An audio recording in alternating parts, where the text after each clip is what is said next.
Okay, hello everyone and welcome to our first official Educators in VR stage here in Discord. So we're going to be recording this and putting it up on our YouTube channel. And today's topic is what can you not teach in VR, as well as we want to explore how you experience VR and how that differs from the real world. And because that influences what we can and cannot teach. So we've got some awesome people here. We have my business partner, the co-founder of Educators in VR, Daniel Dubosky Bryan is with us. And he'll be back here in a second. We also have Lita, who's part of our cultural heritage development team, and Mark Jeffcott, who is an amazing educator in doing photogrammetry and Unity and building things there up. And so let's start out. Mark, we started talking about the idea of experiencing a space in VR. And later we're getting a little bit of extra noise in from you. I know you're on your iPad, but I'm using my headset. Okay, all right. We're just getting some background noise for a second. Anyway, Mark, you were making a good point about the historical sites that you make that you do not want to let people teleport or fly. Why? Okay, so my logic was that I wanted people to be walking in an equivalent scale world, i.e. I want to make things exactly to scale. They're a one-to-one scale.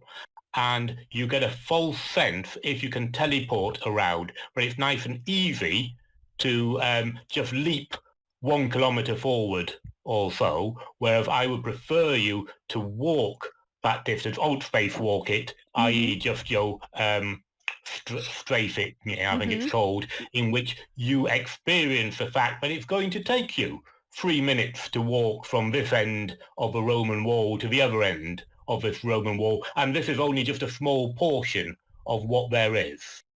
Now, why? Is it an immersion thing? Is it? It's partly that, and it's partly making people look.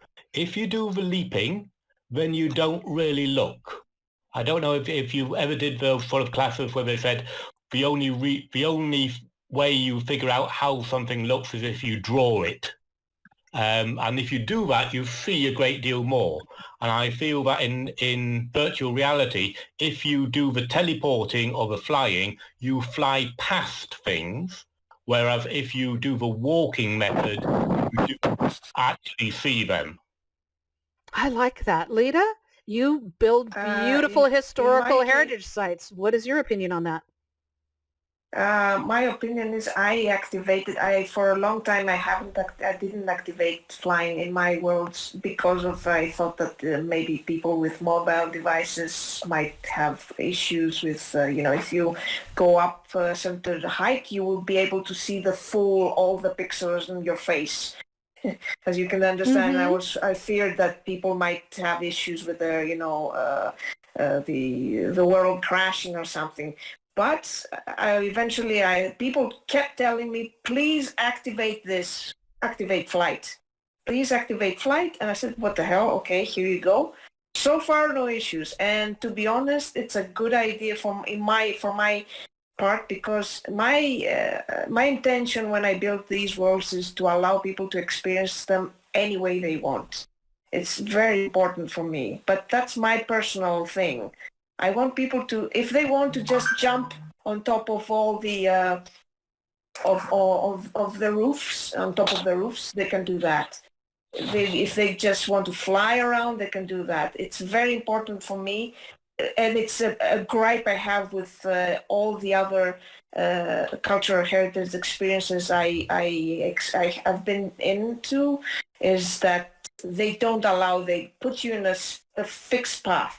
I don't want that in my worlds. I want people to experience them freely, any way they like, even in ways that are not, the normal way you would experience an archaeological site. Even fly above them, even, anything they want to do.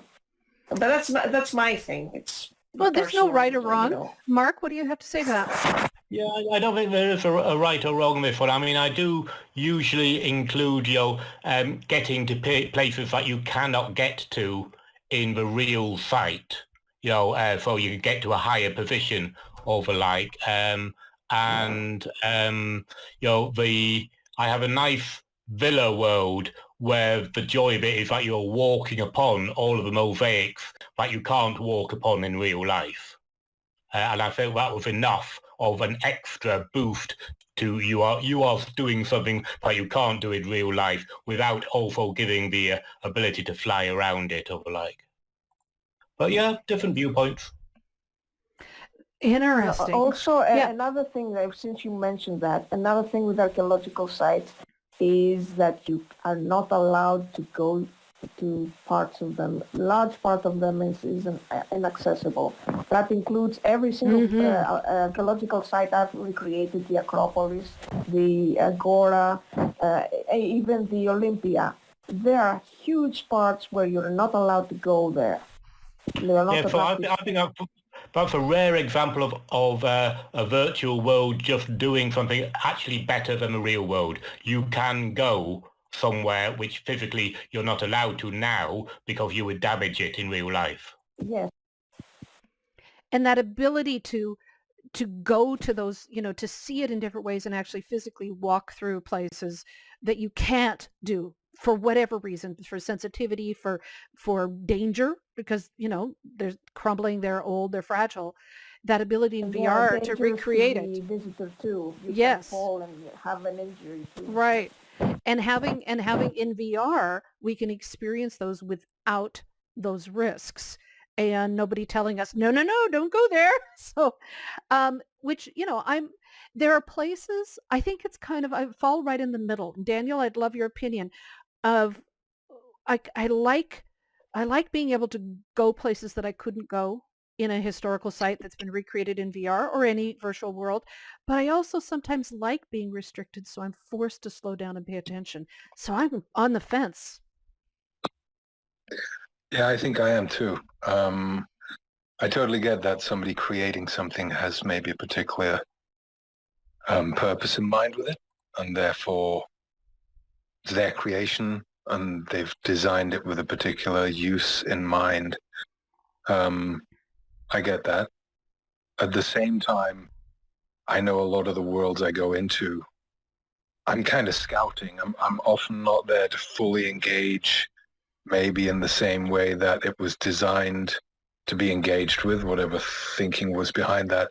And I enjoy greatly, first thing is leaping up into the sky and getting an overview of the place. I guess that's just the way I see things, that I want to quickly get an overview. And then I suppose it depends what the world or the experience, the intended world and experience is. Is it interacting with a specific program? Is it just viewing? Is it is it a showcase, or are you really trying to deliver a particular experience? So I suppose I would go with either, depending on what the world is and what it's supposed to be doing. Yeah. I want to come back to this in a future episode where we talk about how specifically user experience issues, as well as another on cultural heritage and how we bring that history alive. And we want to talk about this in VR as well as here on the Discord stage. And I want to bring this back around to what the main topic that we have, which is what can you not teach in VR? So I'd love to hear from you. And if anyone wants to raise their hand and pitch in, I'd love it. Lita, what do you think cannot be taught in VR? What is impossible to teach, or difficult, or a challenge? I'm assuming. Okay, you mean with the current technology? With current technology, in an ideal situation, yes. Yeah. I think I've mentioned this example before in a VR discussion. I give an example from my previous life where I studied archaeological conservation. And two very important parts of the training and the profession itself is, one is smell, the other is the sense of touch. And these things are not working very well in VR right now. And when it comes So to, I agree. And when it comes to historical sites, that that's part that's missing. Now, Mark, when you are creating, your historical worlds and stuff, you create photospheres where people can actually literally walk in and see the current state of something or artwork or whatever it happens to be in and around your photogrammetry in the Unity built worlds. Smell, and you bring audio in, so there's localized audio and ambient audio that is in through those to help add to the immersive experience. Do you agree, smell and touch? Yes, I'm not missing smell too much, but the touch element is a problem. And in terms of the teaching, it's not yet the time to go and teach pottery. Yes. In VR, because there are some things you want to get your hands off. Yes, that's true. And you just can't do it. It's not as restrictive as I expected it to be because of the ability to bring in a model suddenly. And as long as you do the preparation to say, if in most classroom settings, you don't actually do a lot of touch. A lot of it is, come and look at this item. Mm-hmm. And we've still got that in spades, really, as long as we prepare for bringing an item in. So I suppose I have to sort of wander through the topics of which you can't do touch, or which you might want to touch something. Well, I thought when we had the Universal Experience conference in May, you taught the amazing photogrammetry workshops, and we had a display of all the different things. I cannot tell you how many of those things that people brought in, the student work, where they brought in stumps, they brought in a fire, they brought in graffiti walls, a beautiful wood duck, and statues. I actually wanted to walk up and feel the textures. So that was part of that experience where I wanted to, the duck. There were several other things. I wanted to feel the because I'm real tactile when it comes to anything wood. Well, I suppose that's Leader's point, actually. With the technology may well move forward, so you can do some sort of haptics and have be wearing a glove rather than having a controller and be able to touch something. But it's not quite there yet. No. Lots of people doing experiments in the academic side. Yeah. What else besides smell and touch do you think cannot be included in teaching and education? Well, the ones I worry about are the ones where you need to go off topic. Like what? Because, maybe this is just an Altspace thing, but there's not a good blackboard. Ah, yeah. Yes. Well, when you think about teaching mathematics, you want to sort of give a chalk over to a pupil and say, "You solve that now in front of me, and we'll see where we go with it." Or you want to do a diagram and display it a bit at a time. And you can do some wonderful things in maths and 3D, but you've got to plan it all way ahead of time. Mm-hmm. I've seen in other platforms, they have some sort of thing with markers, but still it's not good. Well, what's not good? I know that Engage does and others do, but what is not good about them? It's not as responsive as you would expect. Mm-hmm. So far. Daniel, you know the various platforms better. Nobody knows platforms like Daniel. Which one's a good blackboard? A platform specifically for what again? Blackboard and whiteboard. Well, really writing up anything suddenly, a blackboard. Chalk and blackboard interactive experience where the teacher can write up something and ask the pupil to write up something. Well, multi-brush is brilliant. Not your typical thing, but has been used very, very easily and smoothly for all kinds of writing. Mm-hmm. If I wanted to teach maths, that could easily be something. Engage has a new drawing pen and new blackboards that we've seen used to very good effect. What else? I know Rumi has always had a fairly good blackboard. There are quite a few blackboards out. It wasn't very sophisticated. Kept breaking on me, but I don't know if Rumi's got better over the last year or so. Yeah, Rumi's gone a bit quiet. I reached out to their CEO to see if they wanted to be part of Univirtual, and either they're too busy with a lot of customers because they were very, very busy last year, but I haven't really heard much of them since. So I think they're kind of working behind the scenes more than being very public. Could be wrong. Um, Yeah, so there are a number of blackboards, and there's not one that particularly stands out for me. And it feels like when I when guess they use them, it feels like it's finger painting. I feel like when you it's hold what? it, it's like finger painting when you use one. You're kind of holding a controller and moving your whole arm. So it's like, Yes, they're not very precise, yeah, and so unfortunately. it's not as precision as just like holding a piece of chalk or something. You have to kind of like loop your arm around and go back to the old butcher paper where you're doing A, B. So, but that's going to get better. It's going to get better as it becomes more precision and our controllers become more ergonomic too, right? Well, you would think so. I mean, I've tried the experience in Half-Life Alyx where you have a pen that you just scribble on, Yeah, a window. And that seems quite precise. So I don't see that was why it shouldn't be, that was why it really shouldn't be good, possible. actually. You're right. That was really good. So that needs, that would be nice if that was available to, Yeah. bring that Yes. in there and have that set. So, we got to work on them, right? We got to work on them. What else cannot be taught in VR? All right, let me bring you up. Let me send you either at the top or the bottom. You can accept. Mitch has raised his hand. Hello. Hey, Mitch. Nice to hear you all this morning. It's Yes. nice and early where I am in Melbourne. Excellent. Glad you're Um, here. I think one of the things that my mind turns to the most is the concept of many experiences that we're creating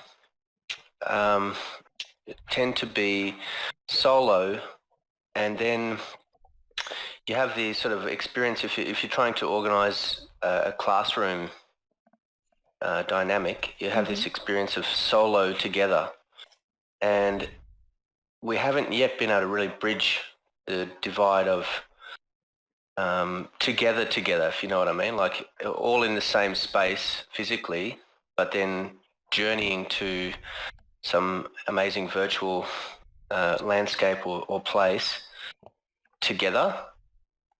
And I'm thinking here of also this sort of problem of how long can children safely spend inside an experience before really they have to take the headset off, because it becomes a like a health and safety issue. You kind of want to do that anyway. You want to take them somewhere, let them experience something, and then bring them back to have a discussion with themselves. And it's a pretty it seems like it might be a pretty specific a sliver of the really wide field that we've got with VR.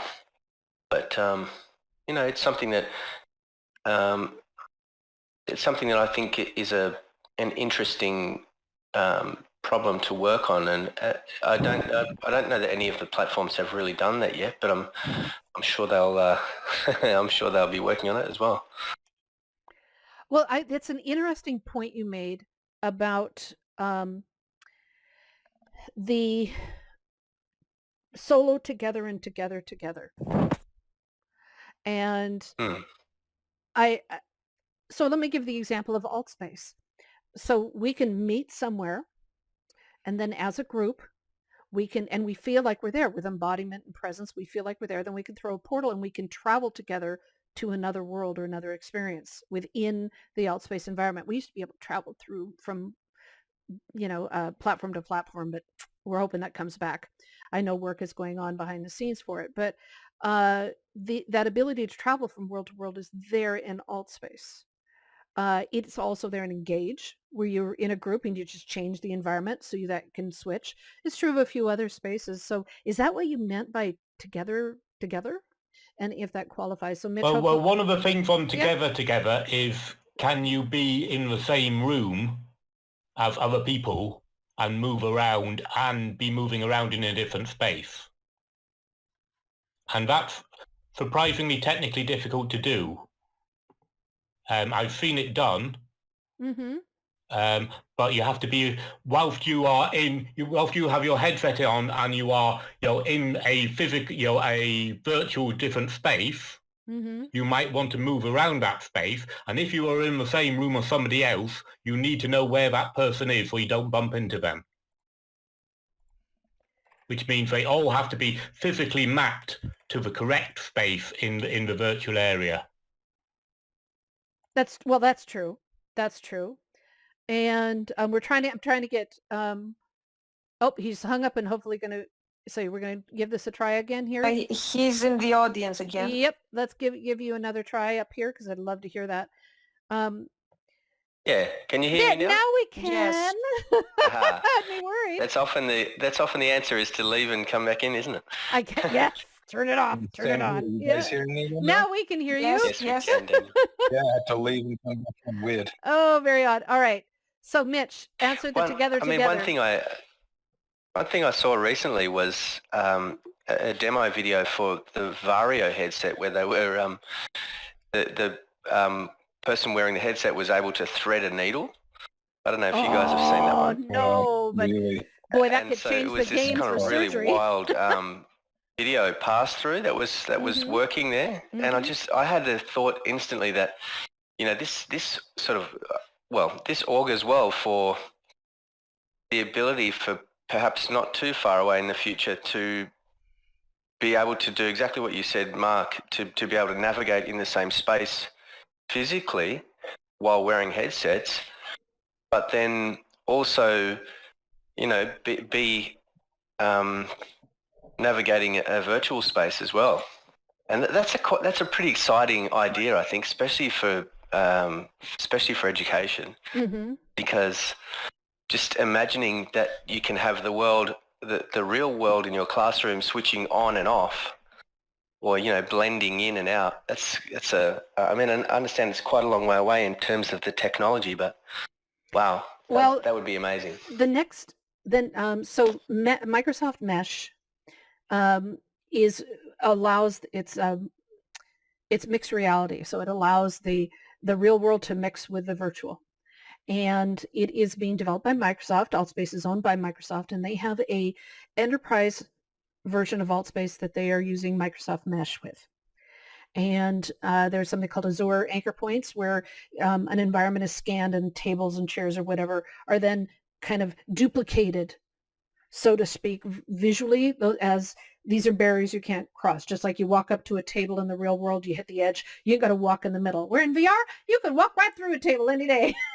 So it creates boundaries through that. And the next update that's coming out very soon is going to be including some access to, for those that have the Microsoft login, to mesh-based baby steps access. And they're exploring bringing in, there's a whole, I could talk for a while on this, but anyway, they're exploring with that. And that mix will be an interesting thing when I think that the number of things that we can teach in virtual reality when we move closer to mixed reality is going to broaden, because we can have our environment be a part of that experience.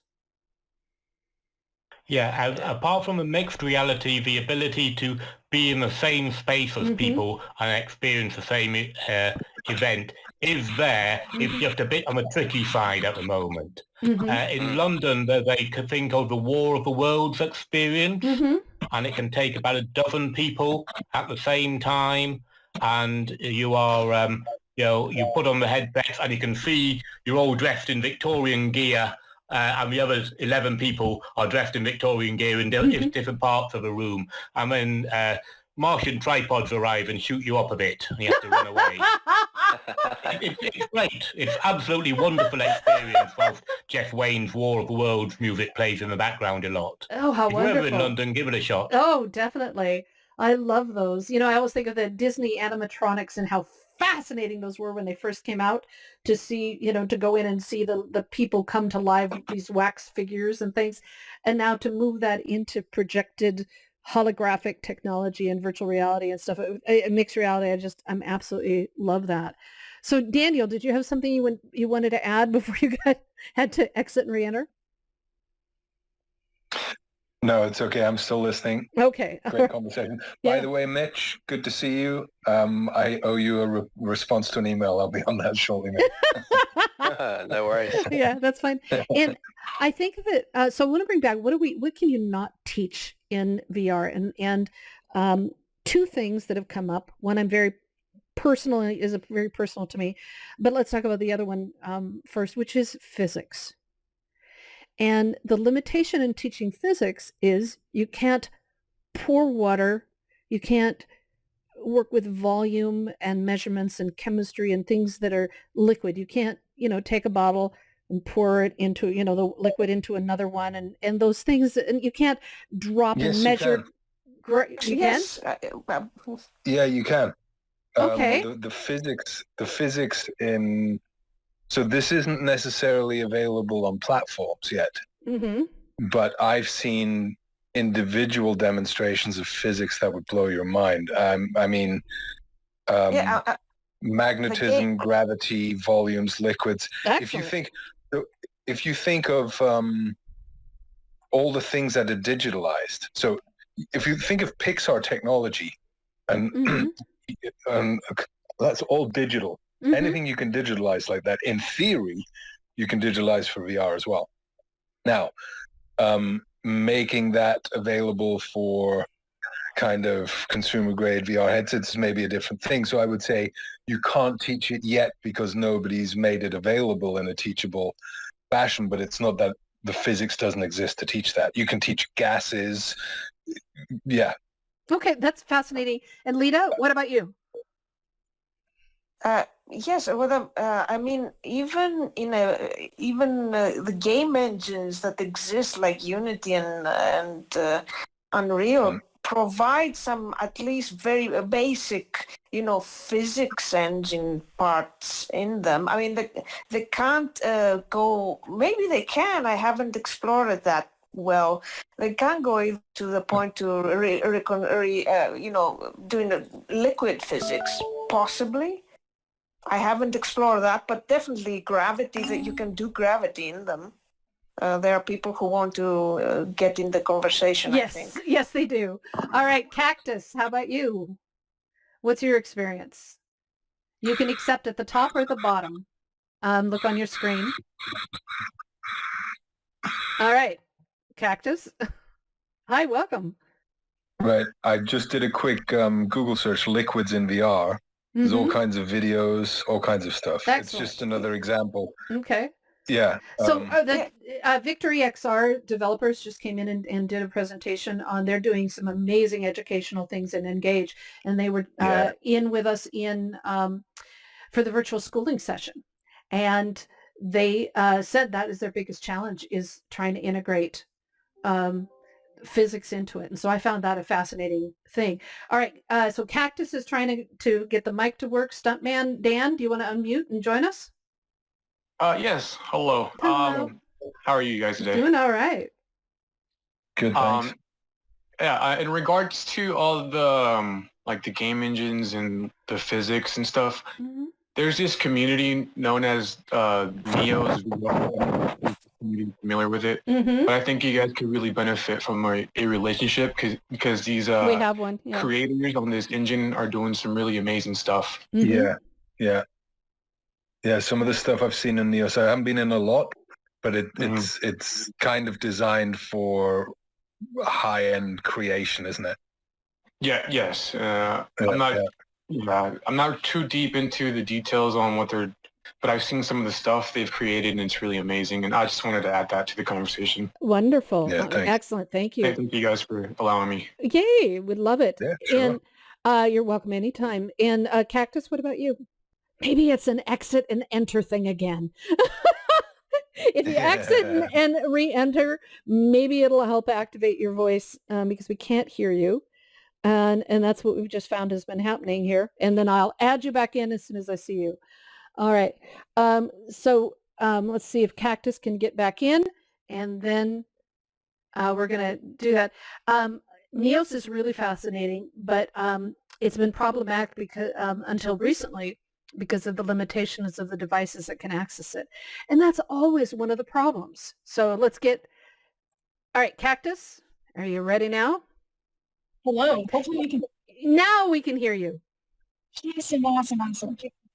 Yeah, I just found it very interesting that you guys say, so when you're saying physics, are you defining that to be like strictly a physics laboratory in like true mass and like gases, or are you saying like all physics, like engineering physics, basically?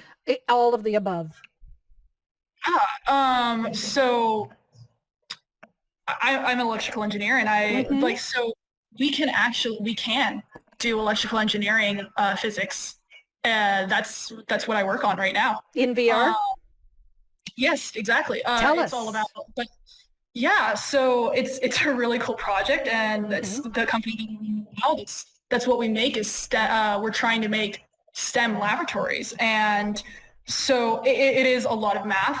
That's really what it ends up being at the end of the day, is a lot of computational power. And then finding the right, so right now what we have access to already on like on your desktop is you can go online and you can go find circuit simulators, and you can build like all these circuit simulators that like follow amazing physics, even free ones right now that would let you watch the flow of electrons. And so it does end up coming down to like a huge amount of math is what we found. And then finding you can cheat a little is also what we found. You can be like, well, I know, like, if I really, really want this to be like, it is chemistry and bio that ends up being the biggest like unknowns, because it's like those are the hardest things to make, because a lot of times like it is also what you want. Do you want this to be a event in which it's not hard coded, or do you want this to be kind of a open environment? Like if you do something, you would expect to see some sort of random reaction.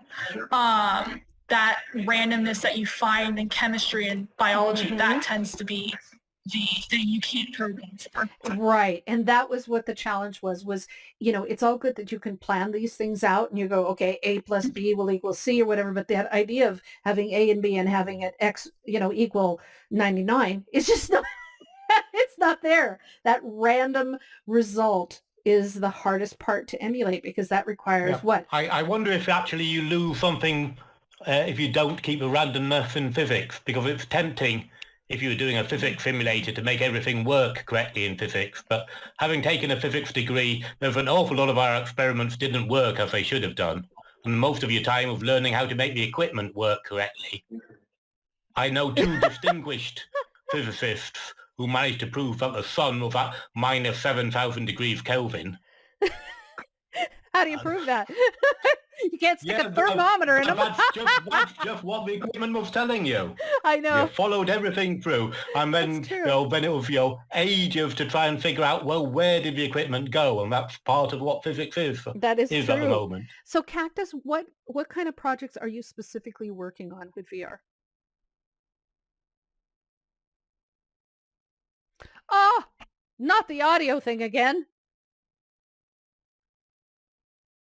You hear me? I can hear you, Daniel. Can't hear Cactus. Good. All right, just checking. Heartbreaking. This is heartbreaking because we want to hear Cactus. Because one of the things that I have, well, we're waiting for Cactus to maybe exit and re-enter. I don't know. It's ridiculous. Anyway, I feel like Discord stage has now become my internet. Just famous for being crap for net. All right, let's bring her back in and bring him back in and see. And there you go. You're back. Let's hope this works. Hello. Yes, we can hear you now. All right. Tell us more about what you're working on. Yeah, so specifically right now, we're mainly focused on making sure we have a very, very good electrical engineering environment. We want to refine that before we expand outwards. But the research that we're particularly doing is like, okay, well, like, how do you teach a STEM lab? It is, how do you teach a STEM lab in VR and online? Because I feel like that's a very big problem that's been found in this last year is like, okay, well, how do you let people test this with this equipment? And so yeah, it's basically one gigantic electrical engineering lab is what we are making. Now, when it comes to an engineering lab, there's my husband's an engineer, love engineering. I'm such a nerd. So there's software engineering, there's electrical engineering, there's structural engineering, there's every deviation. So what specific areas of engineering are you talking about? Electrical. So like purely electrical, like building a circuit, RLC, like resistors, conductors, inductors, having that very dangerous power supply. That's actually what we work in a lot, is like having that like very large power supply that you wouldn't leave a student alone with normally. We're leaving them alone with that. Nice. Yeah, like that's our biggest thing. Like that's what we always like to brag about. It's like, hey, you know that thing that you would normally need a teacher to watch? Yeah, we're gonna just say let the student be alone and let them fail. Let them maybe like, and we have a system that has failures. Like we always want to be like, okay, well if the student doesn't set this up right, let's make it like, let's do something ridiculous. Like let's make it blow up in their face. And like not something like, not saying that like, yes, that's what we've done, but we do something that's like kind of comical, but it's also like, hey, you just messed up. Like we want you to know you messed up, but it's not the end of the world. Just try again. I know, but we need avatars. I know, but we need avatars with singed eyebrows. You know? Oh my God. I can't believe you say that, because like I've definitely singed my eyebrows doing electrical engineering stuff and like working on a furnace. Absolutely. We need, you know, little blackened fingernails and the singed eyebrows and the little soot smell coming through. That is so powerful and so important that we have that ability to deal with dangerous, but also to take it further, because electricity is not limited to power supplies. It travels through circuit boards. It travels through lines. It's all over, and there's low voltage and high, and understanding that. And I love that. That's wonderful. Yeah, it's a very interesting thing that we're working on, and the problem that we're always trying to face is like, well, what's going too far? Like we want to add in a lot of stuff, and like we're like, okay, do we just like start honing in on educational features, or do we hone in on like actually I'll just ask you that, because you guys are educators, like would you value a better educational environment in which like we supply you with all these tools and like all these like nicer things, or would you rather have it be like, we give you this equipment, it's accurate, like it is accurate as can be, like we've just really just honed in on that math? Well, Daniel, what would you say to that? Can I make a suggestion? Yeah, absolutely. This sounds amazing. Just something we've learned from a couple of platforms where the platforms have made kind of template environments and locations available. What has worked best is when they make a location available, which is pretty kind of empty and bare, but then make a kit of things available to populate it.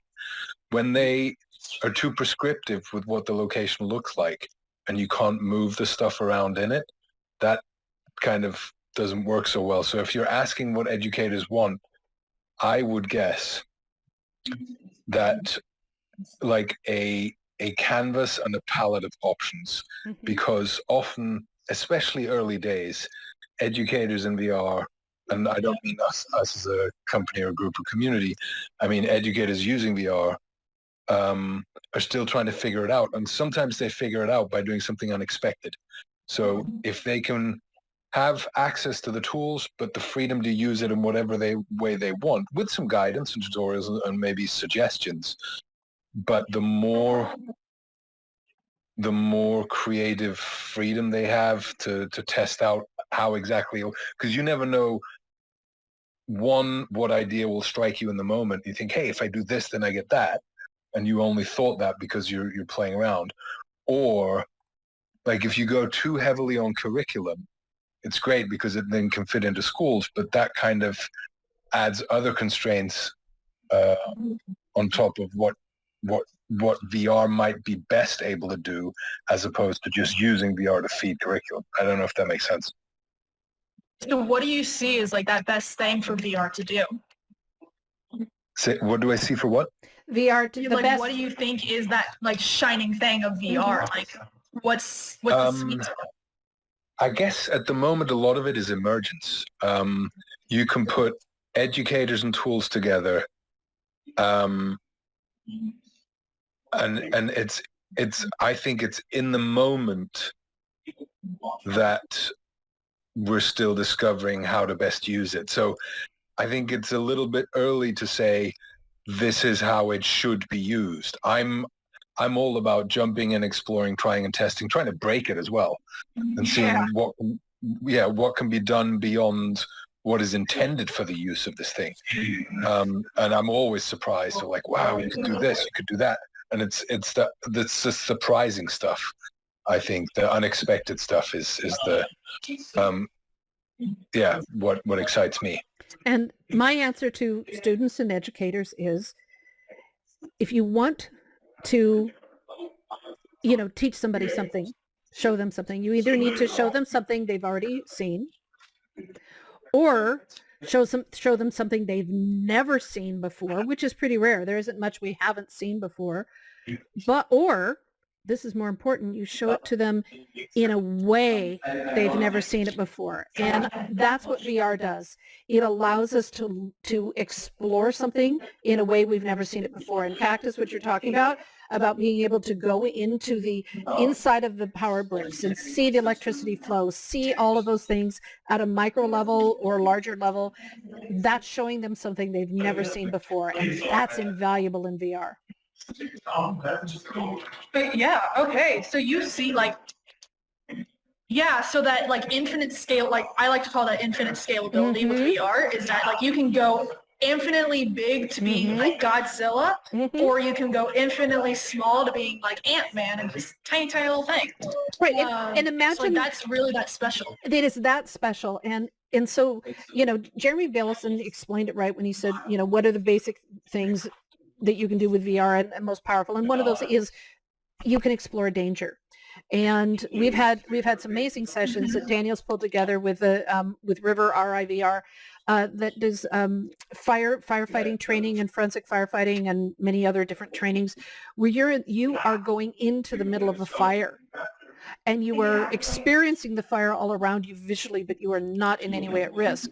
Or having airplane engines that you can walk in. I don't care how good you are as a teacher of auto mechanic or jet engines or whatever it is, you will never be able to take a student inside of an engine when it's running.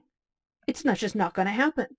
And so being able to actually explore those things with the fluid running and the pistons going and electricity flowing, that's where VR finds its magic secret sauce. Yeah, like I couldn't agree more with you. I do have to get going. Okay. But would it be possible for me to get some contact information to continue this conversation later? Are you in our Educators in VR Discord? We'd love to have you join us. All right. Well, then just ping me anytime.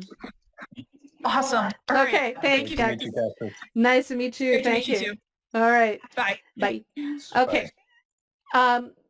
All right, so what we're talking about is what can you not teach in VR. So we've talked about the physics and electronics and diving in deeply, and we've talked about in historical sites, recreating historical sites or experiences of not having people fly, or we're not really forcing them to slow down and experience those better, and we've talked about pottery. Mark said you can't teach pottery in VR. That is true. There is a pottery VR app. Oh no! There are several, at least two that I know of. Yes, okay, but obviously you're not touching it. You're not touching anything, and your hands aren't getting muddy, and you don't look sexy like Patrick Swayze and Ghost or something like that. Does it really work, though? Yeah, but can you feel the clay? Yes, that's the question. Of course not. Yeah, okay. No, of course not. And get that smell, that wet, dusty mud smell. Though I do know, we do know that. Accurate. Oh yeah, but Jackie Moray is working on bringing smell into VR, and she's doing some amazing work with some nanotechnology that is going to be really life changing. And yes, there's some smells we should never smell in VR, but to walk through a forest and smell the green trees, I'm in favor of. So that would work. I mean, when I say smell, I'm not talking about the aesthetic part of smell, meaning this is nice or whatever.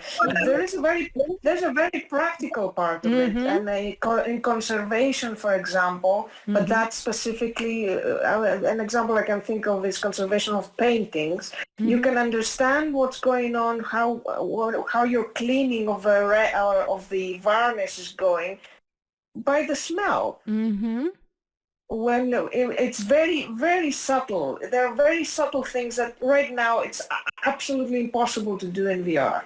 Yeah. Well, the same thing for forensic firefighting. Smell is absolutely essential because you can, by scent, find out what was the igniter. Was it gas? Was it kerosene? Was it, what it was? You can smell the electrical. So having those things be a part of that, I agree. Smell also triggers memory, and memory, we have years and years of history and research that's telling us that memory, triggering memory, working memory is part of therapy, and being able to connect smell with visual would be very, very powerful in tapping into those. So, that's coming. All of that's coming. Don't want to smell your fart smells, but the rest of it I would want to smell. And because there is great power in that. Personally, I mean, when smell gets really good in VR, I guess I'd be curious, but I'm not in a rush. There's something about smell, because the only way they're going to deliver it is with a mask. And that mask is going to have bottles of base smells that get combined on the fly. And that sounds to me like a chemical factory, and I don't want that anywhere near my face or my nose.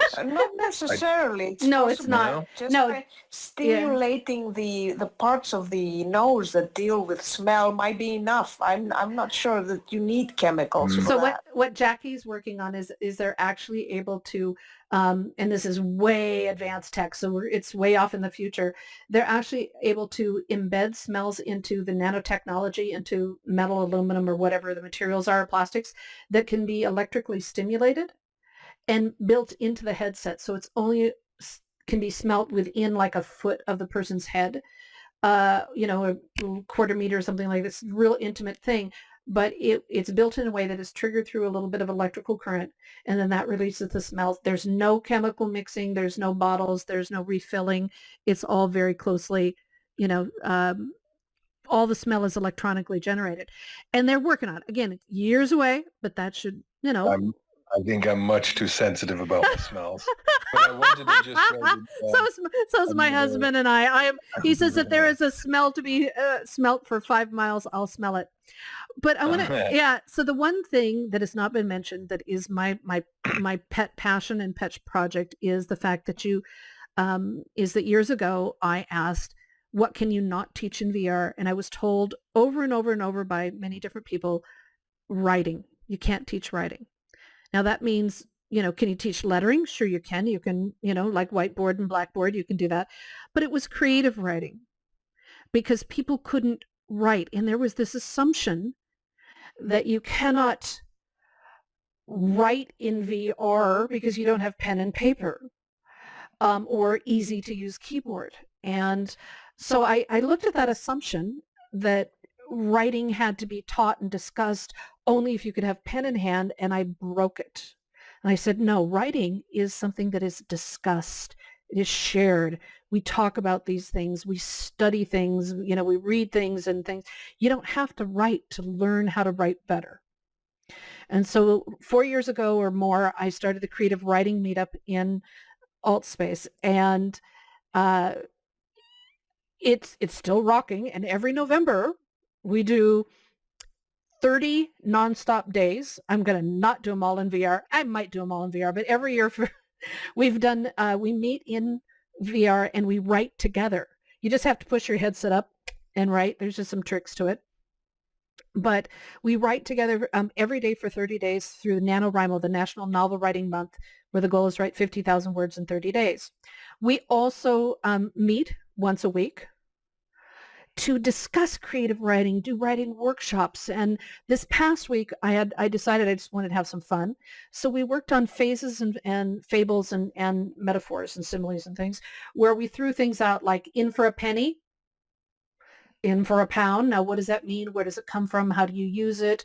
And other wonderful turns of phrases that we can use to represent emotional storytelling, historical references, etc., in these very short little concise things like baseball references, and how often we, even though we may not know how to play baseball, we know what it means to make a home run. It's in our language.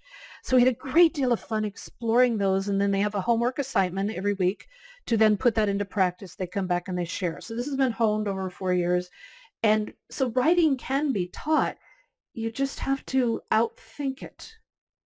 Because people said you can't write unless you can't learn writing unless you can write in VR. And I said, no, it's nothing to do with that. So I think that I'd love to hear your comments on that in the last few minutes that we have, of what, knowing that, again, you can change that perspective. Last comment. Yeah, go for it. Well. Absolutely. So I love what you're doing with writing, and it goes to prove a good point. I think my question, extending what can't be taught in VR, is maybe to think about the question differently. What two ways to think about it differently. What can't be taught in VR yet? Mm-hmm. So is it just because we can't teach it because in theory it's possible but not practically yet? Mm-hmm. Or is there something specific about VR that will never allow a particular thing to be taught?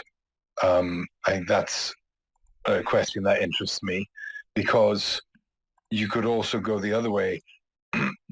What can't be taught online? What can't be taught remotely? What can't be taught digitally? So those questions, I think... And those were challenged. That concept was challenged this past year with the pandemic, wasn't it? Oh, did we lose Daniel? Looking quickly through the British national curriculum, I can see that music would be difficult, but may be possible over time.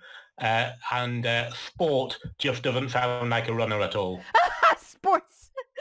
I don't see how you teach somebody how to do the high jump over VR. Yeah, that's true. The physical part is true with that. Music, playing together with latency and the synchronicity is definitely an issue, but you can teach and learn music. There's some great groups in Altspace that are doing great things with music. Daniel, you're back? I am, yeah. Okay. Yeah, yeah, high jump is an interesting one. No, I don't think you could obviously simulate that directly, but I wonder whether high jumpers could still benefit from VR in terms of maybe getting, if you were a high-performing athlete and you were in an arena and they were teaching you the mindset of how to perform. Okay, and visualization techniques and that you're thinking about. Things like that, yeah. Well, you can also take your quest out to the park. There. Yeah. You can take your quest out to the park and run some jump some virtual hurdles. I don't know. Yeah, again, that may be just a technology one forward. What I'd really want is a volumetric capture of somebody doing a high jump so you could analyze it. Ooh, you see, now that's for example. brilliant. So it's not always the direct thing. It's maybe the perspective. And maybe also VR isn't particularly well suited for doing that directly. But if you think around the subject, there are uses, I think, of spatial computing that can almost always, in my experience, at least support learning of a particular skill or subject. Do you know what I mean? Yep. And what else were you going to say, Daniel?